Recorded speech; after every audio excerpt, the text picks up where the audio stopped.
తను ఏమైంది? దర్శనం చేసుకోవా ఏంటి? అక్క మీరు వెళ్ళండి, నేను జస్ట్ ఇప్పుడే వచ్చేస్తాను.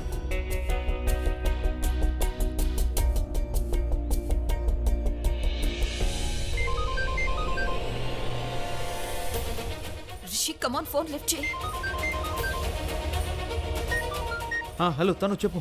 రిషి, అసలు అదంతా ఏం జరుగుతుంది? ఏం జరుగుతుందో నాకు కూడా అర్థం కావడం లేదు. అర్థం కావట్లేదంటే ఏంటి నీ ఉద్దేశం? నువ్వు అజయ్ అన్నయ్యని ఫాలో చేస్తున్నావు కదా, అక్కడ ఏం జరుగుతుందో నాకు చెప్పు. నేను మళ్ళీ కాల్ చేస్తాను. రిషి నా మాట విను.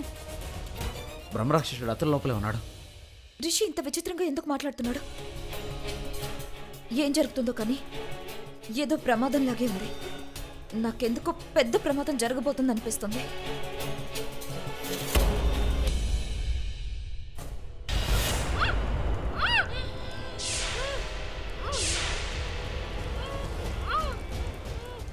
ఏంటి పిచ్చి పిల్ల, నీ నాటకాలు ఇంకా కట్టిపెట్టు. ఈ రోజు నీకు జరిగింది ఇంతకు ముందే జరిగిపోయింది కదా. ఈ రోజు మళ్ళీ రీటెలికాస్ట్ అవుతోంది. ఇప్పుడు ఎవరో చూడరు, ఎప్పుడో చూసేశారు. లోకల్ దృష్టిలో నువ్వు ఎప్పుడో చచ్చిపోయావు. అందుకే ప్లీజ్ ఇలా గోల్ చేయటం ఆఫ్ చేయి. కాపాడండి, కాపాడండి, రక్షించండి. ఏంటిది? సరే, తొందరగా నాలా తయారవ్వు. కొత్త పెళ్లి కూతురులే రెడీ అవ్వు. ఈ రాత్రికి పెళ్లి కూతురు ఒక పెళ్లి కూతురు రాక్షసుడి చేతిలో.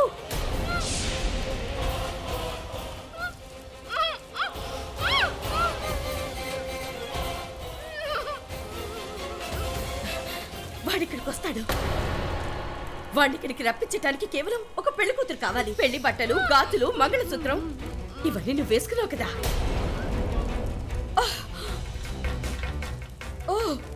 ఓ వస్తువు మర్చిపోయాను నేను. పాపిడి బిళ్ళ.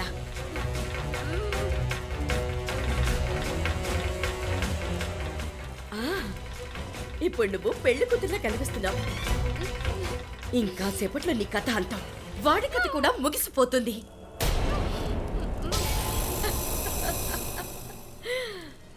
ఇదిగో చూడు, చూడు, అటు చూడు, నీ పతిదేవుడు. పెళ్లికి ముందు ఆ అమ్మాయికి అబ్బాయి ఫోటోలు చూపిస్తారు కదా, కానీ నేను నీకు సాక్షాత్తు విగ్రహాన్ని చూపిస్తున్నాను. కానీ ఈ విగ్రహంలో అయితే ఏం లేదు. వాడు మాత్రం చాలా పవర్ఫుల్. నువ్వు కానీ అతన్ని చూసావంటే అలా చూస్తూ ఉండిపోతావు. అరే, నేను ఇంకోటి మర్చిపోయానే. ఒక్క నిమిషం. రవణ్ రత్న, ఎదుగు తీసుకో. నీకు దీన్ని వాయించడం వచ్చుగా? ఏంటి, ఇప్పటి వరకు దీన్ని వాయించడం రాదా నీకు? ఓహో, చాలా పెద్ద ప్రాబ్లం వచ్చి పడింది. నేను ఇప్పుడు ఏం చెయ్యాలి? మంచి ఆలోచన, బ్రిలియంట్ ఆలోచన. ఏ పనైతే మనకి రాదో దాన్ని మనం నేర్చుకుని తీరాలి. తీసుకో, వాయించు. కానీ నీకు వచ్చినట్లు వాయించి తీరాల్సిందే. వాయించు. అయ్యో, నేను చాలా పిచ్చిదాన్ని కదా. చేతులు కట్టేస్తే నువ్వు ఎలా వాయిస్తావు? నేను నీ కంట్లు విప్పేస్తాను, నీ నోటి కట్లు కూడా తీసేస్తా. ఒక మంచి పని నేర్చుకోవటానికి నేను నీకు అవకాశం ఇస్తున్నా. దయచేసి నేర్చుకో. సాగు పోయే ముందు దీన్ని వాయించడం నేర్చుకో. తీసుకోవద్దు, వాయించు. మీరేం చేస్తున్నారు? వద్దు ప్లీజ్.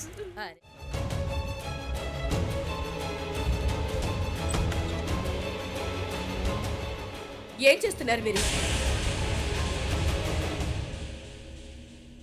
నా బ్యాగ్ ఎందుకు సర్దుతున్నారు? నిన్ను నీ వస్తువులతో సహా ఇంట్లో నుండి బయటికి విసిరేయడానికి. అలాగా, నాకు ఇప్పుడు అర్థమైంది. ప్రాపర్టీ అమ్ముకునే సమయం వచ్చేసరికి నన్ను అడ్డు తొలగించుకోవాలని చూస్తున్నారు. ఒక విషయం, నేను తనుజలా పిచ్చిదాన్ని కాను. మీ ఇద్దరు కలిసి నన్ను పిచ్చిదాన్ని చేయాలని చూస్తే నేను ఊరుకోను. అపరంజిత, నిన్ను నాతో మర్యాదగా మాట్లాడు. అమర్యాదగా నువ్వు మాట్లాడుతున్నావు. చూడు, ఈ ఇంట్లో నా కూతురు చనిపోయింది. నువ్వేమో డబ్బు గురించి ఆలోచిస్తున్నావు. నీ మైండ్ పని చేయట్లేదా ఏంటి? నాది కాదు, నీ మైండే పని చేయట్లేదు. అందుకే నా ఆస్తి కాజేయాలని చూస్తున్నా. నోరు మూసుకునుండు. సిగ్గులేందానా, రాఖీ చితి మంటలు ఇంకా చల్లారుండవు, అప్పుడే నువ్వు డబ్బు గురించి మాట్లాడుతున్నావు. రాఖీ చావునట్టు పెట్టుకుని నన్ను ఎన్నాళ్ళు పిచ్చిదాన్ని చేస్తారు. చాలు, రాఖీ గురించి ఒక్క మాట మాట్లాడడానికి వీల్లేదు. రాఖీ కేవలం నీ వల్లే చనిపోయింది. నువ్వే తన్ను చంపావు. నేను చంపలేదు, ఆ రాక్షసుడిని చంపాడు. అవును, నేను అక్కడే ఉన్నాను. నాకు అప్పుడు తెలీదు. అందరి దృష్టిలో చనిపోయిన రాఖీ అక్కడికి అకస్మాత్తుగా ఎలా వచ్చిందో తెలీదు. ఈ రోజు వరకు తను ఎక్కడుందో కూడా నాకు తెలీదు. బాగుంది, రాఖీ ఎక్కడుందో నీకు తెలీదు? లేదు, నాకు నిజంగా తెలీదు. తను రాక్షస మందిరంలో దాక్కుంది అనుకున్నాను. రాఖీ ఎక్కడుందో నాకు తెలుసు, కానీ తను నా స్థానంలో ఎవరు పెట్టుంటారు, తనను ఎవరు కాపాడుంటారో తెలీదు. అసలు ఎవరు కాపాడారు? మమ్మల్ని పిచ్చి వాళ్ళు చేసే ప్రయత్నం చేయకు. నీకు అన్ని విషయాలు తెలుసని నాకు తెలుసు. ఈ క్షణమే నేను జైలుకి పంపించగలను. ఎందుకంటే నీ కారణంగానే ఈ రోజు నా కూతురు చనిపోయింది. అవును, నా కారణంగా ఒకరు చనిపోయారు. అదెవరో తెలుసా? ఆ బ్రహ్మరాక్షసుడు. వాడిని ఈ రోజు వరకు నువ్వు చంపలేకపోయావు, నేను అవును చంపగలిగాను. చంపావు, కానీ నా కూతుర్ని పడంగా పెట్టావు. తనని ఒక బలి పశువు చేశావు నువ్వు. లేదు, నేను చేయలేదు. ఏది చేసినా బ్రహ్మరాక్షసుడి చేశాడు. అబద్ధం, అంత అబద్ధం. రాకీ ఎక్కడ ఉందో నీకు ముందే తెలిసింది. తను ప్రాణాలతో ఉందని కూడా తెలిసింది.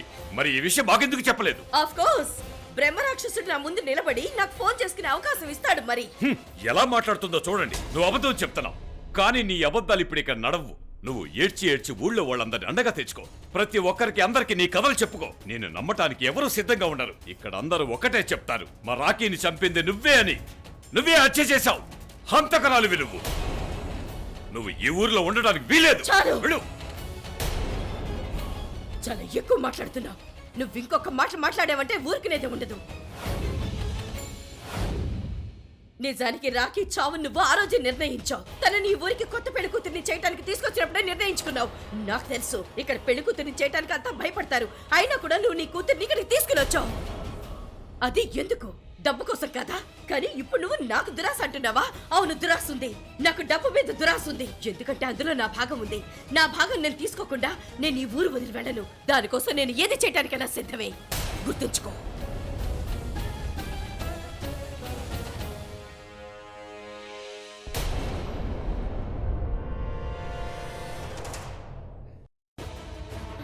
మోహిని, మోహిని, ఏం చేస్తున్నావు నువ్వు?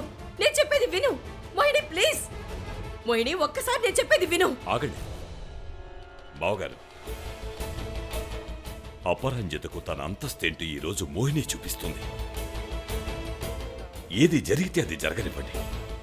మనం మాత్రం మధ్యలోకి వెళ్ళొద్దు. ఏం చేస్తున్నావు? నన్ను ఎక్కడికి తీసుకెళ్తున్నావు? మోహిని,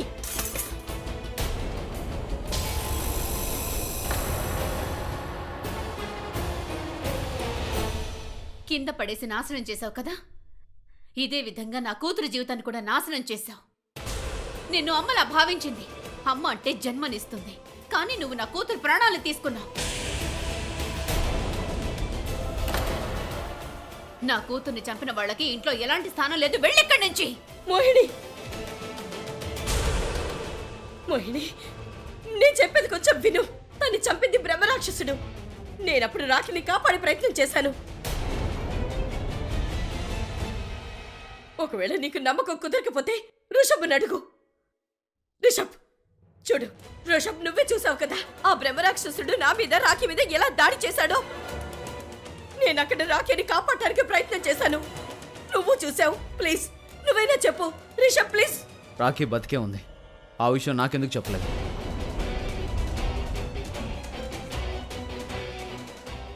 అసలు రాఖీ బతికే ఉన్నట్టు మీకెలా తెలిసింది? ఎలా అంటే తనని ఆ బ్రహ్మరాక్షసుడు తీసుకొచ్చాడు. నేను ఆ రాక్షసుడి మందిరంలో ఉన్నాను. నేను వాడిని చంపడానికి అన్ని ఏర్పాట్లు చేశాను. నేను ఆ పుస్తకంలో చదివాను అతను పులిగోర్లతో చేస్తాడని. ఎందుకంటే పులిగొరిల్లా శత్రువు, ఆ గొరిల్లా అతని శత్రువు. అది రాక్షసుని వశం చేసుకుంది. నేను అన్ని సిద్ధం చేసుకుని ఉంచాను. వాడు అక్కడికి వచ్చాడు కూడా. అతను అక్కడికి వచ్చినప్పుడు రాఖీతో కలిసి వచ్చాడు. ఆ తర్వాత మీరు అనుకున్నారు రాఖీని అతనికి బలివ్వాలి, అలా అయితే బ్రహ్మరాక్షసుడు చేస్తాడని.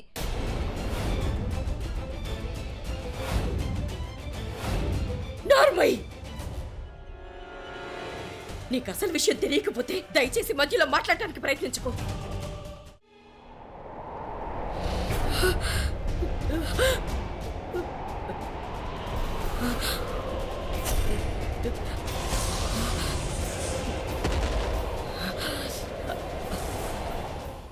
ఈ సింధూరం దుర్గమ్మ తల్లి ఆశీర్వాదం. దీన్ని నీ భార్య నుదుట మీద పెట్టు బాబు.